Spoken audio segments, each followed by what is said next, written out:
এখানে ত্রাণ সংগ্রহের আজকে সপ্তম দিন।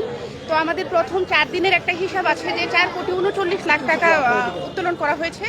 আর গতকালকে সকাল 8টা থেকে রাত 10টা পর্যন্ত আমাদের হিসাবে 81,61,300 টাকা ছিল।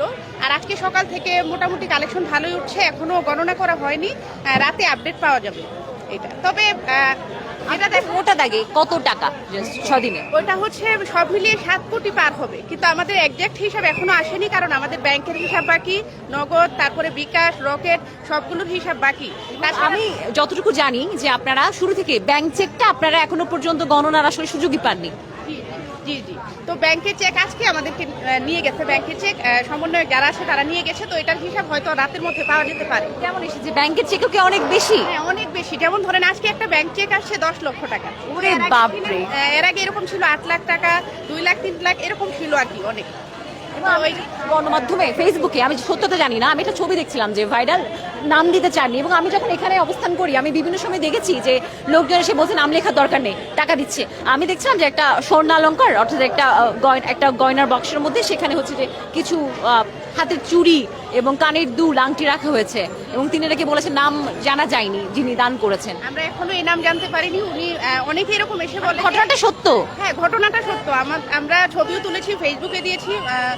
প্রেস ব্রিফিং করা হয়েছে কিনা এটা নিয়ে জানি না, তবে এটা মোটামুটি ভাইরাল, এখন সবাই জানে। একজন আপু আসছেন, উনি উনার স্বর্ণালঙ্কার যা ছিল, আংটি, 3টা আংটি, হাতের বালা উনি দিয়ে গেছেন। উনি নাম কি পর্যন্ত বলে যাননি।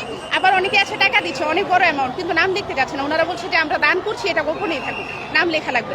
আর আমরা নাম বা ফোন নাম্বার এবং টাকার পরিমাণটা লিখে রাখি যে আমাদের একটা স্বচ্ছতা থাকবে, টাকার হিসাব আমাদের পরবর্তীতে করা হবে খাতার সাথে মিলিয়ে, এই জন্য। কিন্তু অনেকে নাম লিখতে যাচ্ছে না। এখানে ব্যাপারটা হচ্ছে যে আমাদেরকে সবাই এত বিশ্বাস করতেছে, আমরা টাকা কিন্তু হাতে নেই না, টাকা আমরা গুনিও না, খুব কম সময়। অনেকে দেখা যায় অনেক রিকোয়েস্ট করে যে না টাকা বেশি হতে পারে। এখানে আমি নিজে বেশ কয়েকবার আমি লাইভের মধ্যে দেখিয়েছি, ওখানে 20 টাকা নোট যেমন রয়েছে, 50 টাকা নোট যেমন রয়েছে, 1000 টাকা নোট রয়েছে, মানে যে যা পেরেছেন যেভাবে পেরেছেন।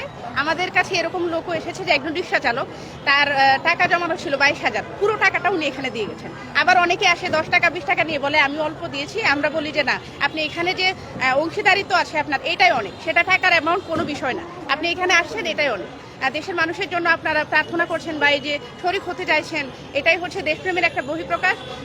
অনেক মানুষ আসছে আসলে, এরপরে যারা আসার সুযোগ পাচ্ছে না বা এখনো মাথায় ওঠা তাদের ঢুকছে না যে আমাদের যাওয়া উচিত, এটা তো একটা গর্বের বিষয় যে এরকম একটা কাজে তারা এখানে শরীক হতে পারছে, তাই না?